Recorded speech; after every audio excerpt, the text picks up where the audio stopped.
안녕하십니까. 한국인재육생개발원의 조홍규라고 합니다. 자, 오늘 주제는 후회 없는 마무리라는 주제인데요.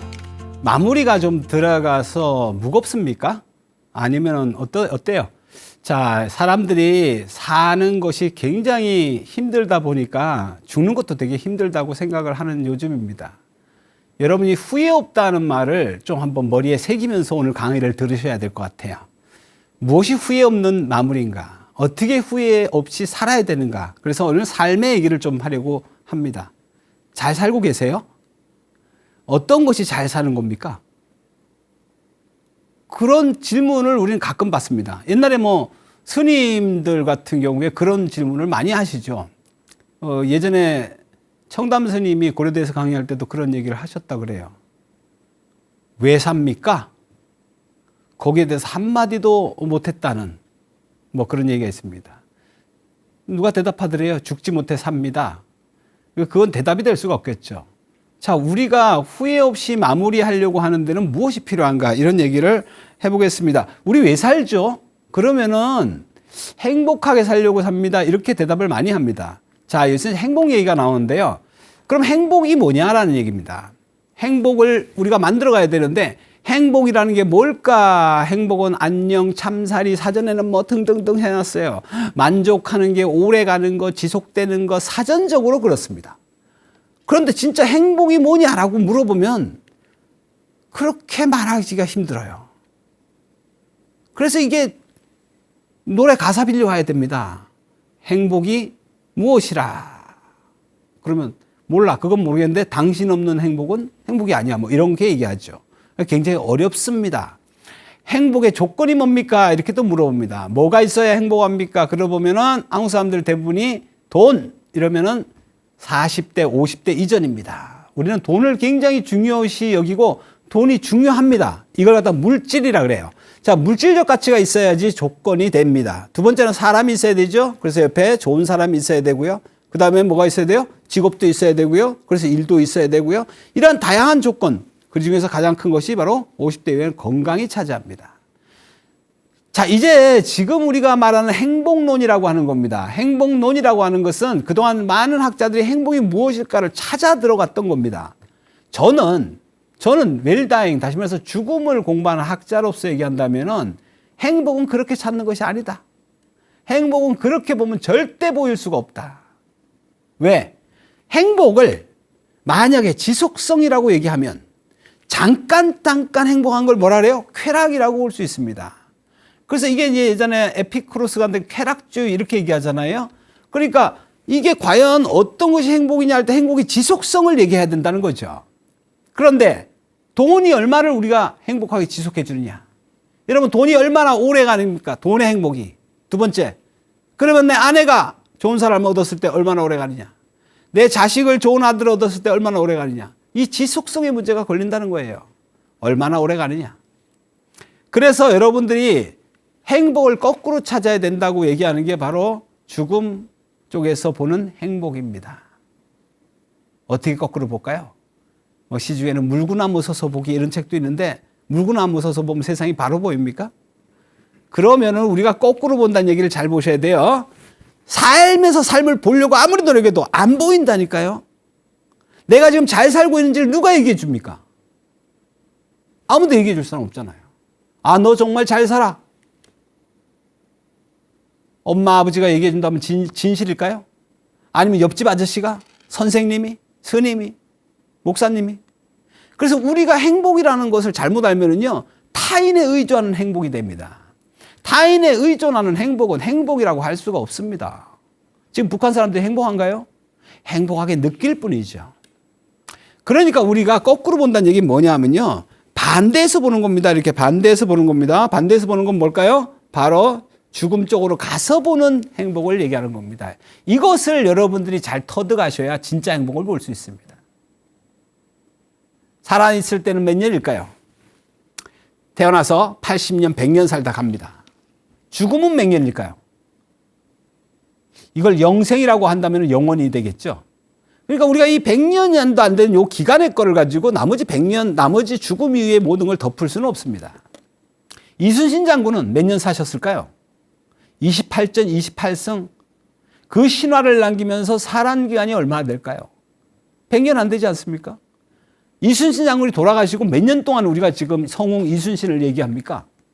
그러니까 이 다른 것들을 보면 만약에 살아있을 때 있는 행복만 추구한다면 삶이 중요하겠지만 죽었을 때를 생각하면 다른 쪽의 삶이 보인다는 겁니다. 이것이 바로 거꾸로 보는 행복이다. 자, 이제 연습을 자꾸 하셔야 돼요. 이거는 거꾸로 보는 행복을 연습하셔야 됩니다. 물구나무 쓰지 마시고 거꾸로 봐요. 어떻게 볼까요? 죽음에서 바라보기 시작합니다. 자, 돈이 있어야 됩니다. 명예도 있어야 되고요. 권력, 학벌, 내가 갖고 있는 거 다 갖고 있어야 행복합니다. 욕심입니다. 그런데 죽는 입장에서 보면 뭐가 행복이냐 이걸 따져봐야 된다니까요. 죽는 입장에서 보면 뭐가 보입니까? 어떤 사람도 죽을 때 돈 좀 더 벌다 죽겠다 하는 사람이 없습니다. 어떤 사람도 죽었다 박사학위 뭐 그거 따야지 하는 사람 없습니다.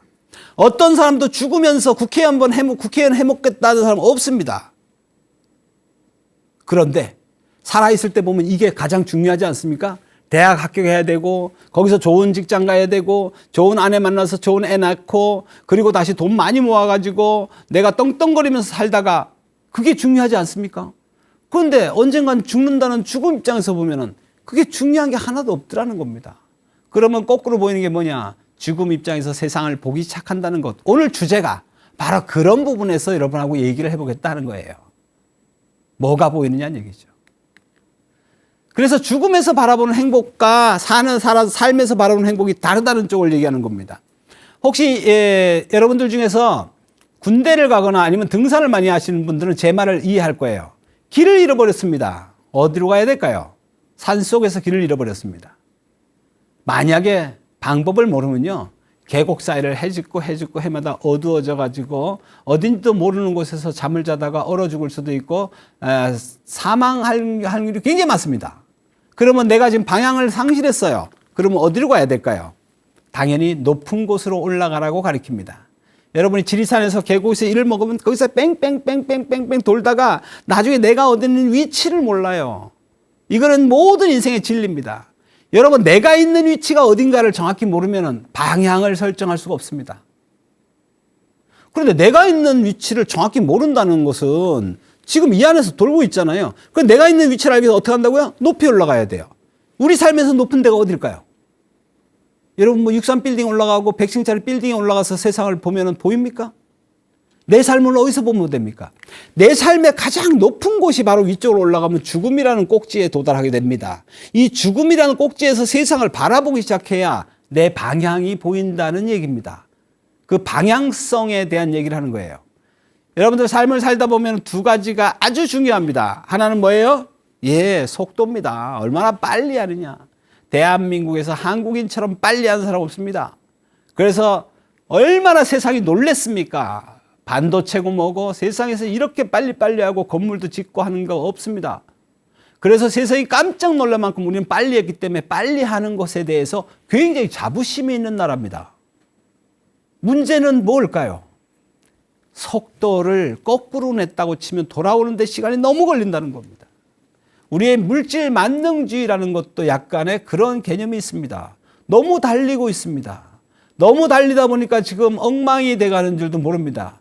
그래서 우리가 이러한 것들이 세계 9위 경제대국으로 있으면서 행복이 꼴등인 나라가 돼버린 거 아닙니까? 그러면 우리가 왜 이렇게 행복이 꼴등인 나라가 됐을까를 한 번도 진지하게 생각하지 않는 거예요. 기록만 계속 10년째 남습니다. 자살이 1등인 나라, 행복이 꼴등인 나라, 이게 뭐 자랑스럽습니까? 그런데 이런 대책이 없습니다. 경제 9위에 한강의 기적이라는 것에 몰락돼버린 우리의 현실이라는 것은 전부 다 죽음을 생각하지 않고 달려가기 때문에 그렇습니다. 죽음을 생각하지 않고 달려가다 보면요. 죽음을 맞닥뜨리는 장면에 도달하기가 힘든 거예요. 왜? 무섭습니다. 무서워. 죄를 졌으면 판결을 받고 교도소 가야 됩니다. 그런데 그걸 맞닥뜨리기 싫으니까 자살을 택합니다. 우리는 그 마지막 종착역을 너무나 지금 엉터리로 맞이하기 시작했습니다. 그래서 우리는 행복하지 않은 겁니다. 그럼 행복이라는 것을 두 가지로 볼게요. 살아있을 때 돈이라는 개념, 물질이라는가 명예, 권력, 학벌 이런 걸로 살 수 있는 행복이 있고요. 나머지는 그렇지 않은 행복이 있다는 겁니다. 돈으로 살 수 있는 행복을 볼까요? 있을까요? 없을까요? 저는 있다고 확실하게 대답합니다. 왜냐하면 제가 없어 봤기 때문에 압니다. 주머니에 10,000원짜리가 하나 없어서 먹고 싶은 걸 못 먹고, 주머니에 돈이 없어서 아이들하고 놀러 가는데 못 가고, 가족이 먹고 싶다는데 못 사주고, 이거 전부 돈으로 행복을 사는 겁니다. 그래서 우리가 착각하는 거는 너무나 오랫동안 가난했기 때문에 전부 돈으로 되는지 알고 있어요. 그런데 이거는 뭐냐? 한계 효용 체감의 법칙이 적용된다는 겁니다. 그 한계 효용 체감의 법칙은 이런 겁니다. 미국에서 조사를 했습니다. 얼마까지 가야 인간이 돈으로 행복할 것인가? 그래프를 쫙 올렸더니 지금 여러분들 대략적으로 억대 연봉, 1억 연봉이면은 행복 끝. 뭐로? 돈으로 갖는 행복은 끝이라는 겁니다. 이것이 무슨 얘기를 하냐? 억대가 중요한 게 아니고요. 내가 원하는 돈에 원하는 만큼만 가고 나면 그 이후의 돈은 별로 그 돈이 효용 가치를 안 주더란 얘기예요. 제가 지금 1억을 번다면 얼마나 행복하겠어요? 그걸로 끝입니다. 그리고 나서 몇 년 있다가 보니까 내가 한 달에 10억, 100억을 번다고 해서 더 행복이 100배 올라가냐 하면 아니라는 걸 얘기하는 거예요. 그래서 저는 항상 이런 얘기합니다. 행복은 욕망을 줄이고 그 욕망을 얻으려는 걸 맞춰져 갖고 라인이 딱 맞는 요 시점이 행복한 거예요. 이렇게 얘기해요. 그래서 우리가 끝없이 추구해야 되는 게 아니에요. 이게 한계 효용 체감의 법칙이에요. 그런데 우리가 살면서 돈으로 살 수 없는 행복이라는 게 있다는 겁니다. 이 돈으로 살 수 없는 행복이 뭐냐라고 했을 때는요. 존경, 사랑, 화목, 여러분이 생각하는 그런 것들이에요. 이거는 뭘 얘기하냐 하면은 존경, 화목, 사랑, 우정, 우리가 보는 이런 것들, 보이지 않는 것들은 얼마든지 추구해도 한계가 없다. 이 소리 하는 거예요. 그러니까 여러분들이 한계 효용 체증의 법칙에 들어가는 것들을 추구하는 것은 아까 이순신 장군님이 임진왜란 때 돌아가시고 지금까지도 존경을 받는다는 것만 보면 알 수 있습니다. 그분이 돈이 수천조 있었더라도 우리는 잊어먹었을 겁니다. 지금 세계 역사상 돈이 제일 많은 사람이 누구냐고 하면 여러분 입에서 잘 안 나올 겁니다. 그리고 그분을 그렇게 세계에서 제일 존경하지 않을 겁니다. 그러면 100년도 안 되는 짧은 인생 동안에 뭘 추구해야 되는가는 확연히 드러나는 거죠. 그러니 젊었을 때 돈으로 살 수 있는 행복을 추구해야 됩니다. 이게 성공이라는 개념이에요. 그런데 어느 정도 성공에 도달했던 사람은요, 그 이상 추구하면 안 됩니다. 그거를 한계 효용 체증의 법칙이 소용되는 존경, 화목, 사랑 같은 것을 추구해야 된다는 겁니다. 그래서 나중에 데레사 수녀님이라든지 또는 이태석 신부님이라든지 이런 사람이 나오는 거예요. 그분은 행복을 오래 가져갈 수 있습니다. 죽은 다음에도. 하지만은 우리가 돈을 추구하거나 권력, 명예를 추구하다가 생각해 보세요. 한 30대, 40대 이 정도 국회의원 돼 갖고 기껏 50, 60, 20년 하려고 그렇게 난리치다가 문제가 생기면은 교도소에 가고 만약에 이렇게 되는 거 이게 좋은 게 아니지 않습니까? 그래서 우리가 행복이라는 개념을 좀 잘 보면은 다르게 좀 보세요. 추구해야 될 것이 다르다. 어디서? 죽음에서 보면 추구해야 될 것이 다르다는 거예요. 살아서 추구해야 되는 것은 그게 맞습니다만은. 뭐가? 돈, 명예, 권력, 학벌. 그래서 우리가 세상을 보면요. 왜 우리가 행복하지 않을까? 우리나라 사람들은 왜 행복이 꼴등일까에 대한 생각을 저는 연구를 많이 했습니다. 이 부분을. 왜 우리가 이렇게 행복하지 않은 나라일까? 간단히 얘기하면 우리는 지금 행복보다는 성공을 추구하는 선택을 하고 있습니다. 그러면은 행복과 성공을 추구하는 것이 다른 건 뭘까? 성공은 누구 거냐 이 얘기를 좀 해야 될 것 같습니다. 성공이 누구 거죠? 내 거죠. 행복은 누구 거죠? 내 거죠. 둘 다 누구 거죠? 내 거예요. 이렇게 얘기하는 분들은 욕심이 많은 거예요. 저는 간략히 설명하면 성공은 내게 절대 아니다라고 말씀드립니다. 왜? 겉모습이기 때문에 그렇습니다. 여러분은 제가 어떤 사람인지 전혀 모릅니다. 아는 분은 안 계시죠? 만약에 제가 텔레비에 나와서 인기를 끌면은 무조건 성공했다라고 합니다. 그래서 당연히 따라오는 게 뭘까요? 돈도 많을 거고요. 행복할 거고요. 기타 등등 다 메꿔버립니다. 우리는 심리학에서 이런 걸 하다가 다 봤습니다. 우리가 모르는 것은 다 좋은 걸로 메꿔버리기 때문에 굉장히 돈도 많은 사람이 돼버리고 갑자기 포장을 해버립니다. 저는 무슨 얘기를 했을까요? 여러분한테 제가 성공했다는 얘기를 했을까요? 안 했습니다.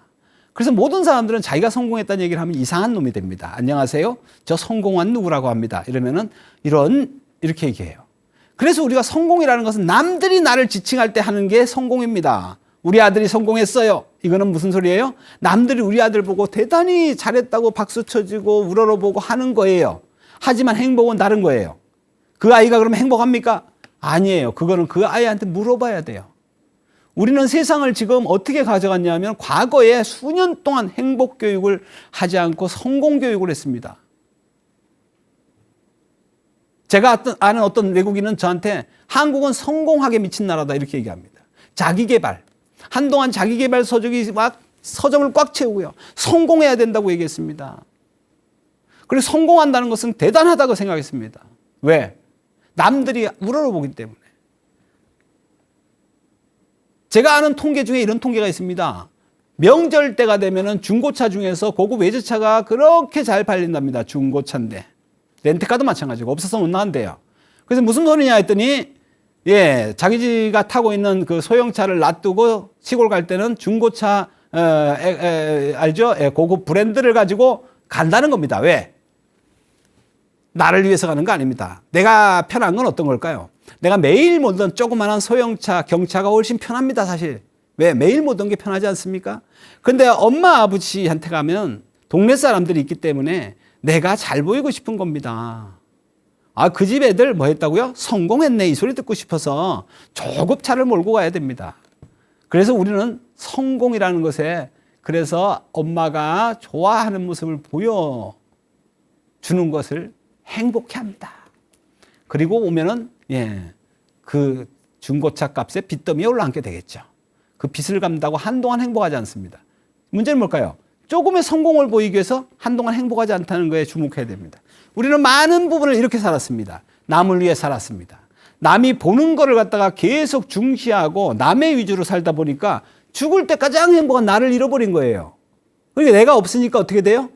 굉장히 불행한 겁니다. 여러분, 우리는 행복하려고 노력하는데 절대로 행복해지지 않습니다. 계속 불행합니다. 왜 나는 이렇게 불행할까 하고 생각한다면 저는 이렇게 얘기합니다. 너를 찾아라. 내 속에 있는 나를 찾지 못하면 절대 행복할 수가 없습니다. 그래서 우리가 성공을 버리고 행복을 추구하는 쪽으로 빨리 돌아서야지 죽을 때 후회를 안 합니다. 생과 사는 내가 하는 것입니다. 내가 태어나서 내가 죽는 겁니다. 내가 태어나서 내가 죽는데 왜 남의 눈치를 봐야 됩니까? 그러니까 우리의 삶의 방법이 잘못된 거죠. 남이 어떻게 나를 생각하는가를 신경 쓰는 거를 뭐라 그래요? 이걸 예라고 하는 겁니다. 그래서 우리가 인의 예지신이라고 하는 그런 곳에 너무 얽혀 살다 보니까 나를 추구하는 것을 까맣게 잊어버렸습니다. 인의 예지가 나쁘다는 거 아닙니다. 인의 예지를 지킬 때 때와 때를 맞추는 거죠. 자, 지킬 때 지키고 안 할 때 안 해야 되는 거. 이게 불교의 뭐라 그래요? 중도라고 하는 거예요. 중도가 가운데 아닙니다. 그래서 여러분들이 내가 그 때와 장소를 알고 맞춰서 하는 것이 중도인데 우리는 그냥 남을 위해서 살다 보니까 죽을 때 전부 후회 속에서 죽어가는 안타까운 일이 벌어지는 겁니다. 자, 내가 인생을 지금 올바로 가고 있는가 하는 것을 한번 쳐다보겠습니다. 이거를 인생 점검이라고 합니다. 나의 방향성입니다. 속도와 방향 두 개를 놓고 보면요. 속도는 빨라야 되는 거지만은요. 방향이 틀리면은 전부 엉터리가 됩니다. 어떤 아이들은 꿰매 빠져가지고 마약을 하기도 합니다. 몸을 다 버리고 인생을 다 망친 다음에 빨리 돌아와야 되는데 빨리 못 돌아오고 30대, 40대가 지나서 인생의 청춘기를 다 버린 다음에 돌아오면 방향이 잘못됐기 때문에 속도가 빠르면 빠르고 그게 잘못된 길로 가면 갈수록 나중에 돌아오기 힘든 그런 일이 벌어집니다. 그래서 내 인생을 정확히 보셔야 됩니다. 인생의 방향을 보겠습니다. 내가 지금 이렇게 살다가 죽어도 후회하지 않겠는가? 이것이 제가 말씀드리는 방향성입니다. 나는 이대로 가고 이대로 가서 살다가 내일 죽어도 정말 후회 안 할 것이냐? 정말 후회 안 한다면 괜찮습니다. 그런데 안 돼. 나 이렇게 살다가 안 돼. 이렇게 살다가 죽으면 너무 억울해. 안 돼 하고 빨리 돌아서는 것. 이것이 변화라고 하는 겁니다. 제가 가끔 스크루지 얘기를 하는데요. 스크루지가 이 죽음이라는 단어를 한번 잠깐 잠깐 낮에 경험하고 인생을 바꾼 케이스입니다. 여러분은 크리스마스 유령이라는 연극을 통해서 잘 알고 있을 겁니다. 그 구두쇠 스크루지 수전노가 잠깐 낮잠 자다가 자기 무덤을 보지 않습니까? 사람들이 지나가면서 침을 뱉습니다. 에이, 더러운 나쁜 이러면서 침을 태태뱉어요. 저게 누구지 하니까 가봐라. 가보니까 구두쇠 스크루지 여기 잠들다 이렇게 되지 않습니까? 깜짝 놀랍니다. 이제 죽을 날도 얼마 안 남았는데 내가 이렇게 돈을 모은 게 잘했다고 생각했던 거죠. 하지만 그게 정말 다른 사람이 볼 때는 저렇게 잘못된 일이었구나 하는 순간에 개가천선하는 겁니다. 그래서 기부천사로 탈바꿈하는 죽음을 경험하고 이렇게 바뀌는 겁니다. 놀라운 일이지 않습니까?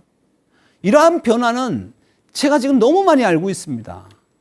죽음을 경험하고서 세상을 바꾼 사람들. 한 명만 더 얘기해 볼까요? 여러분이 잘 아는 사람이 있습니다. 도스토옙스키입니다. 이 사람 짜르 시대입니다. 옛날 왕정 시대에 도박도 하고 뭐 비밀 서클에 가입해 가지고 엉망진창으로 살다가 정치범으로 해가서 나중에 요즘 말로 구속당하게 됐죠. 사형은 돌봤습니다.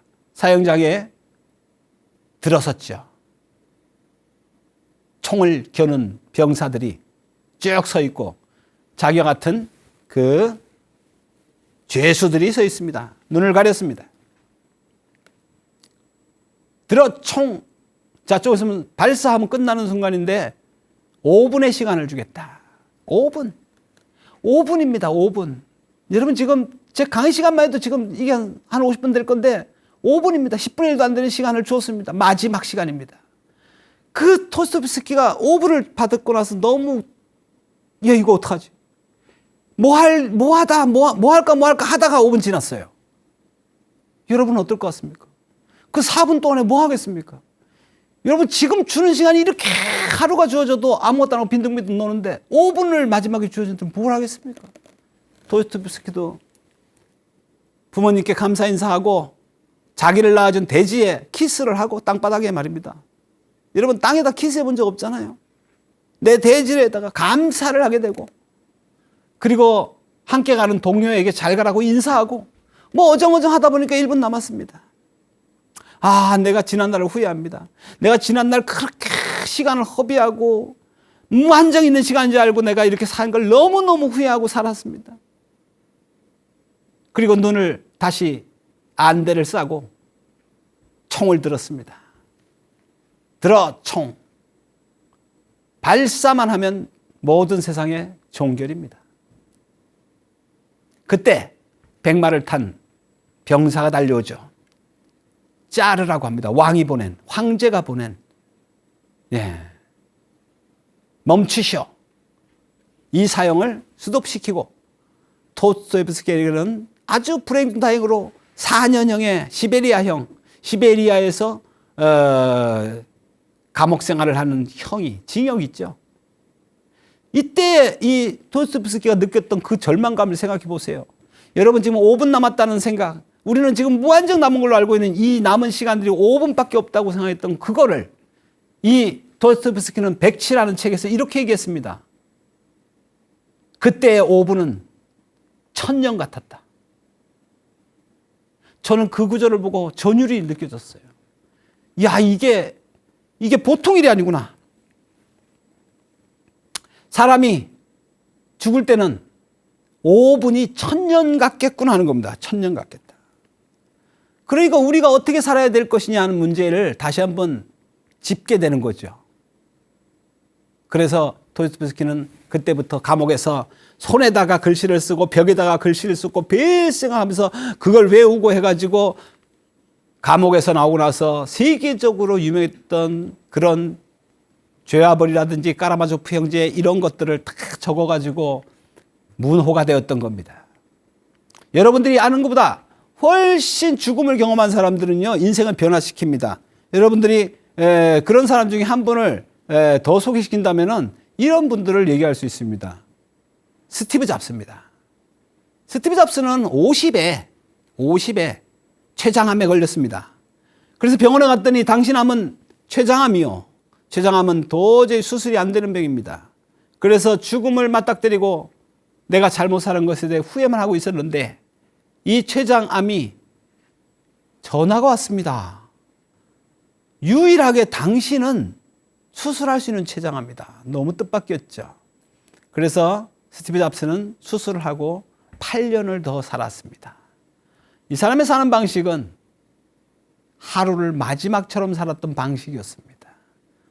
이 사람이 잘했다 못했다 이런 얘기를 하는 거 아닙니다. 삶의 방식이 이렇게 얘기했죠. 오늘이 내 인생의 마지막 날이어도 오늘 하려고 했던 일을 하고 싶은가? 만일 그 대답이 며칠간 아니라고 한다면 무언가 바꿀 필요가 있다는 겁니다. 이 바꾼다는 것을 뭐냐면 변화라고 하는 겁니다. 우리는 끝없이 변화를 추구해야 되는데 이 변화를 추구할 수 없는 것이 뭐냐 하면은 안 죽을 것 같아서라고 저는 얘기를 합니다. 변화 힘들잖아요. 근데 왜 우리는 이렇게 변화를 안 하려고 할까요? 바로 우리가 미래에 대해서 생각을 잘못하고 있어요. 저는 이런 얘기합니다. 과거, 현재, 미래 이 세 개를 놓고 보면요. 과거는 어차피 생각해도 끝난 일, 미래는 오지 않은 일이기 때문에 생각해도 안 되는 일. 그렇다면 우리가 해야 될 일은 뭡니까? 지금밖에 없습니다.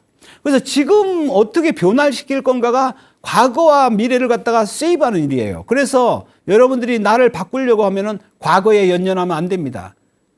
매 변화 속에서 과거는 돌아가는 시간이에요. 그러니까 현재가 미래를 만든다고 하지 않습니까? 그러면 내 죽음이라는 것은 미래의 일이잖아요.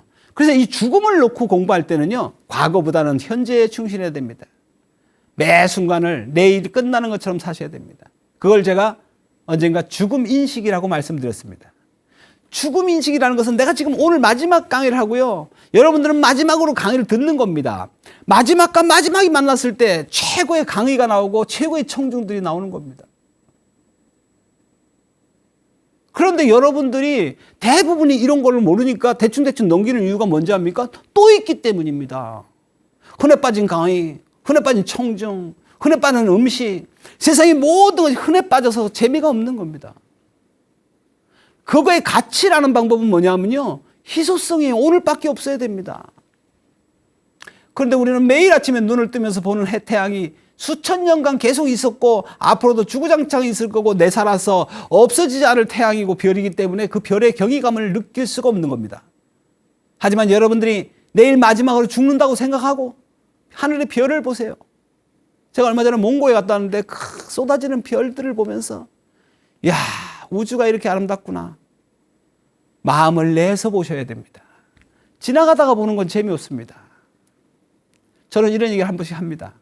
지나가서 보지 말고 뜯어봐라. 자세히 보려면요, 마음을 내서 봐야 됩니다. 집에 있는 아내나 남편도 마음을 내서 봐야 됩니다. 한번 마음을 착 내가지고 뜯어보셔야지 그게 진실로 보는 거예요. 그때 마음을 내서 볼 때 하나만 섞어주시면 바로 여러분이 오늘 공부한 죽음 인식에 대한 웰다잉, 후회 없는 마무리의 작업이 됩니다. 어떻게 할까요? 내가 이 사람을 오늘 마지막 본다고 생각하고 뜯어보세요. 눈도 예쁘고 코도 예쁘고, 여러분 사실 세상에서 제일 예쁘다는 사람, 뭐 영화배우 이런 사람하고 그 집에 있는 사람하고 크게 차이 안 납니다. 하나하나 보면 별 차이가 안 난다니까요. 이게 다 붙여놓으니까 조금 이렇게 구조가 안 맞아서 조금씩 틀리지 괜찮습니다. 그러니까 여러분 자세히 보면 보입니다. 자세히 보아야 보이는 거죠. 오래 보아야 보이는 거죠. 어느 시인의 말처럼 그래야 네가 이쁘다는 걸 알게 됩니다. 거기에는 굉장한 우리 죽음 인식이 깔려 있습니다. 오늘 마지막처럼 보이면요, 모든 것이 다 그렇게 보입니다.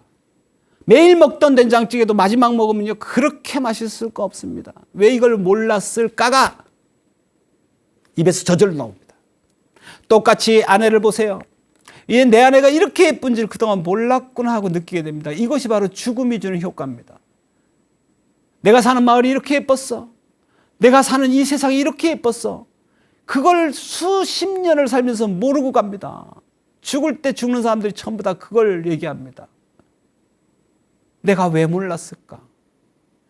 그러니 여러분들이 잃어버려 봐야 아는 것입니다. 잃어버려 봐야 아는 걸 제가 어리석다 이렇게 얘기합니다. 헬렌 켈러라는 사람이 있습니다. 이 헬렌 켈러는요, 태어날 때부터 아무것도 보지 못했습니다. 그 친구는 나중에 글을 썼죠. 사흘만, 3일만 눈 뜨면 소원이 없겠다는 게 헬렌 켈러의 소원이었습니다. 여러분, 우리는 지금 무언가 잘못 살고 있다는 생각이 들죠. 그러면 사흘만 눈 떠야 되는 게 소원인 사람인데 우리는 밤낮 눈 뜨고 있는데, 제가 아쉬운 거는 뭘 봤냐 이렇게 물으면 본 게 없다는 얘기입니다. 그렇게 치열하게 보세요. 정말 내 눈이 3일 동안밖에 못 본다고 생각하고 세상을 보면 볼 게 너무 많지 않습니까? 그렇게 열심히 볼 때 이 인생이 멋있어진다라고 생각을 합니다. 그렇게 멋있은 삶을 살려면요, 세상을 몰입해서 살아야 됩니다. 몰입이라는 것은 정신과 몸이 일치되어 있는 상태예요. 이게 몸과 몸이 딱 붙어 있는 이 몰입 상태를 보면요, 세상에서 모든 게 들어옵니다. 그래서 우리가 눈, 코, 입기 이런 것들이 전부 다 세상을 향해 감각기관 열려 있는 상태가 되면요, 아침이면 새벽 이슬 바람이 향긋해지고 저녁에는 노을빛이 그렇게 아름다워지고 시가 저절로 나오게 되는 겁니다. 하지만 우리가 대충 살면 아무것도 안 보이는 눈먼 장님처럼 살게 되는 것이라고 얘기합니다. 자, 여러분들이 매 순간 마지막처럼 살려는 것이 바로 그런 얘기입니다. 사람들은 죽을 때 가장 많이 하는 후회들이 있습니다. 그거를 너무 많아가지고 다 적을 수는 없습니다. 사람들이 얼마나 후회를 많이 할까요? 내가 그랬더라면, 아니, 이 라면은 전부 다 후회를 얘기합니다.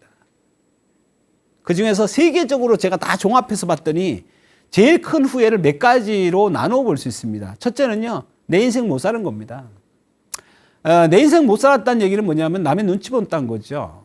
그래서 그 중에서 사랑하는 사람에게 말하지 못한 것이 있습니다. 왜 말 못했을까요? 자존심입니다.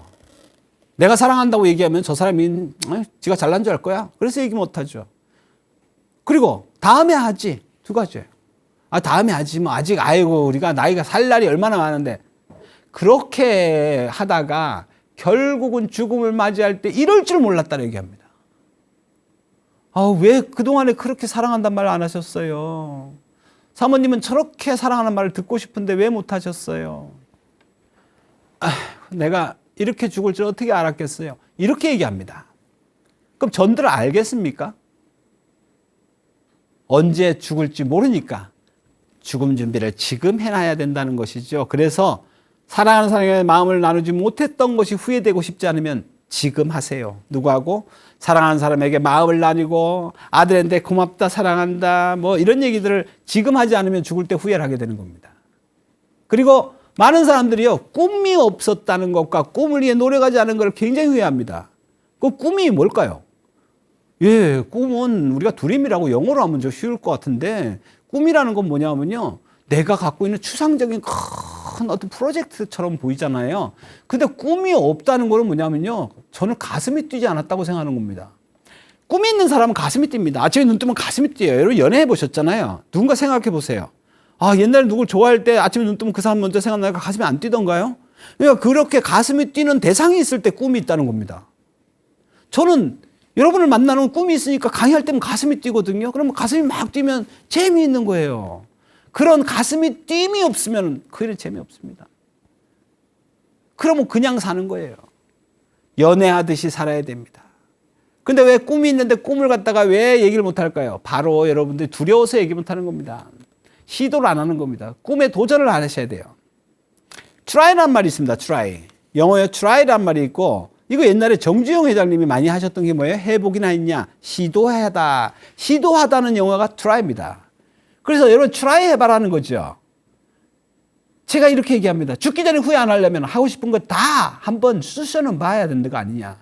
네가 그동안 꿈이 없었다는 게 아니라 꿈을 찾지 못한 것이다.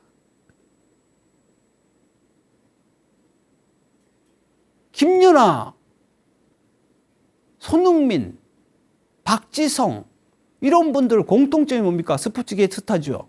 그분들이 꿈이 있었냐 없었냐는 얘기를 하는 게 아니에요. 그분들이 꿈을 갖게 만들어준 주위 사람들, 그 꿈이 적성, 내가 진짜 날개처럼 날아다닐 수 있는 그 날개를 찾아준 사람들의 종합작품들 아닙니까? 그러니까 여러분들이 그런 꿈을 갖고 있는 것을 여러분이 철저히 하셔야지 후회하지 않게 산다라는 겁니다. 제가 교도소 가서 몇 번 강의를 했더니 교도소에서 모든 사람들이 죄를 짓지 않고 살았어야 되는데 그걸 후회합니다. 왜 죄를 지었습니까? 순간의 감정을 못 참았습니다. 왜 감정을 못 참았습니까? 아이고, 제가 그럴 줄 어떻게 알았나요? 공부하지 않았던 거죠.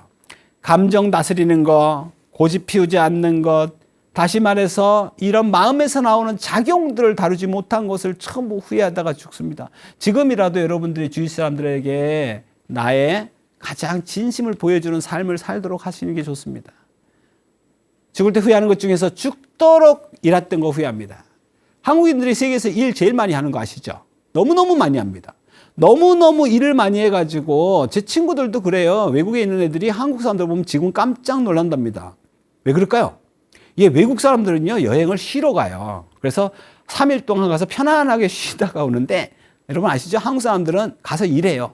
새벽 5시부터 일어나가지고, 거기서 막, 본전 뽑으려고 먹는 것도 엄청 먹고, 이렇게 해가지고 일하는 모습을 보이니까 외국 사람들이 깜짝 놀랍니다. 한국 사람들은 여행 와서도 일한다.